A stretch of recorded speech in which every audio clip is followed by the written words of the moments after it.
وزیر اعلیٰ سندھ مراد علی شاہ نے نئے مالی سال کا 3,562 ارب روپے کا بجٹ پیش کر دیا۔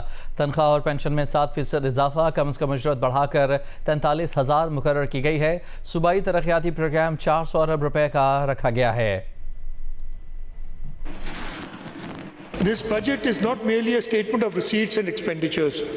It reflects our priorities, our aspirations, and our commitment to the people of Sindh.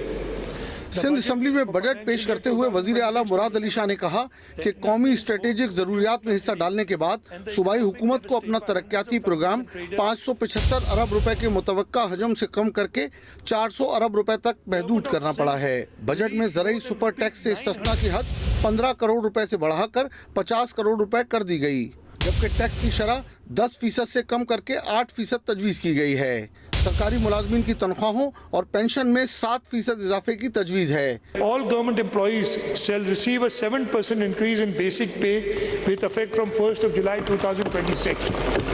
And sir, we'll ensure that the lowest pay of our grade 1 officers, employees is at least rupees 43,000 the minimum pay. Furthermore, all pensioners shall receive a 7% increase in pension with effect from 1st of July 2026. وزیر اعلیٰ سندھ نے 13.2 ارب روپے کے سماجی تحفظ package کا اعلان بھی کیا، جس میں کچن گارڈن اقدام، بے نظیر ہاری کارڈ پروگرام، بے نظیر وومن ایگریکلچر ورکرز پروگرام اور بیواؤں و یتیموں کے لیے امدادی اسکیمیں شامل ہیں۔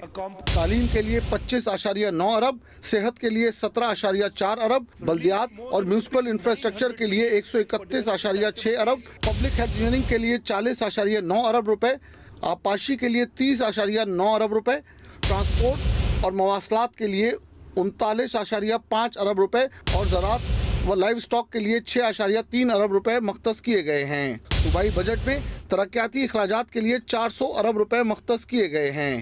کراچی کے ترقیاتی پورٹ فولیو میں 816 منصوبے شامل ہیں، جن کی لاگت 644.3 ارب روپے ہے۔